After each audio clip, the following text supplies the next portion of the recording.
In SS14, both Syndicate agents and nuclear operatives may purchase 5 different pieces of armor. They cost the same per faction. Syndicates don't really need armor, especially if you're not planning on fighting too many people, but nuclear operatives need armor, unless you're doing some form of stealth ops. Even then, you probably still want to have armor on you.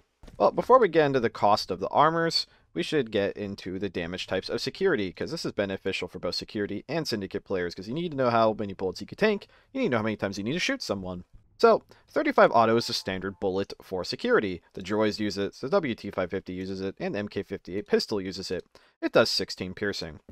Shotgun shells do 60 damage total, 10 damage across 6 different pellets.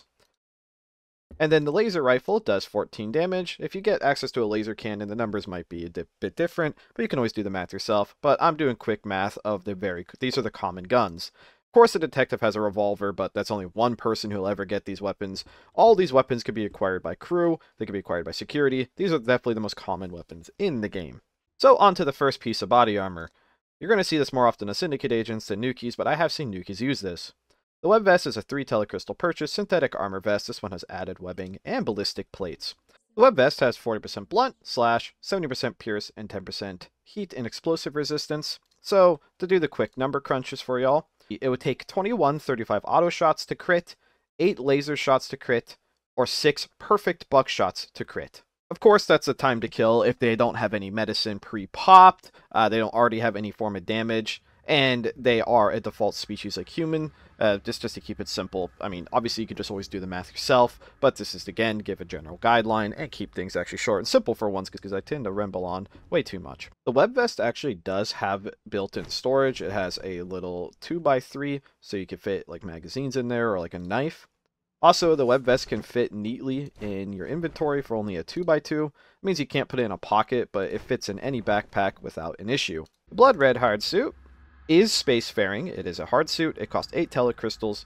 It is rather armored. The blood red Hardsuit features 50% blunt slash pierce, basically 50% to everything. The helmets themselves for all Hardsuit helmets are 10% blunt slash pierce and heat. You do multiply that though, so the effectiveness isn't just a plus 10%, otherwise people become literally invincible to damage. So, very simple numbers for y'all. 35 auto will crit a blood red at full health in 14 shots. It might take 15 depending on how fast you hit them. Lasers will take 16 shots, like the laser rifle and advanced laser would take 16 shots to crit, and shotguns will take 4 perfect buckshots to crit. Up next is a Syndicate Elite Hardsuit. It is 2 additional telecrystals. It is all black. It says it sports additional mobility and fireproofing. That is true. The blood red slows you by 10%. The Syndicate Elite does not slow you at all. It features 40% slash, pierce, and blunt protection, 80% heat, 99% radiation, 50% caustic like the blood red, but 80% explosive as well, which is really hard to calculate because explosive damage is, I mean, literally calculated per tile away from the explosion, so it's really hard to give you proper numbers. 80%'s a lot. So the elite suit is really good for mobility, but you will die on only 2 shots quicker to 35 auto, crit. So you gain more mobility for barely less damage reduction overall to pierce, but there is less. However, instead of 16 shots to crit like the blood red, it would take 40 laser shots to crit. And buckshot seems to be pretty much about the same. You will barely live 3. You will practically bleed out instantly. You really won't be able to stop it. Especially because if you cauterize yourself, that will just pretty much crit you. You can't really cauterize yourself well enough in an elite suit due to the heat resistance. The elite suit does cost 2 more. The only downside is you die slightly faster to pierce, but against shotguns, that doesn't really have a noticeable effect, just due to the shot counts to crit anyway. So if you have that telecrystals, the elite suit is definitely an upgrade. 10% movement speed is very important. Next is the commander suit. You cannot purchase this. The Syndicate Commander, which is during nuke ops, will always spawn with this. That's the only way to get the Syndicate Commander Hardsuit. Has a whopping 60% blunt and slash, 70% pierce, 50% heat, 75% radiation, 60% caustic, 50% explosive. So you will crit in 24 joy shots due to the really high pierce resist. About 16 or 17 laser shots depending on it's about 16 or 17 laser shots depending on the HP regen if you get lucky with it. It's the same as the blood red, and it would take 7 perfect shotgun buckshots to hit, meaning that if you don't miss a single pellet with an enforcer, you will crit, but you barely live 6, so you could probably miss a pellet or 2 and still crit a commander, but it's basically an entire mag dump of perfect accuracy with an enforcer to crit a commander. So it is extremely tanky. The commander should definitely just wear their armor. There's no reason to buy an elite. An elite suit is just worse other than heat. And the Juggernaut suit, which is up next, decreases your speed by 35%. It also costs 12 telecrystals on the store. But on top of the 35% speed, you get 80% reduction to all the damages and 70% explosive. It makes you very tanky to everything.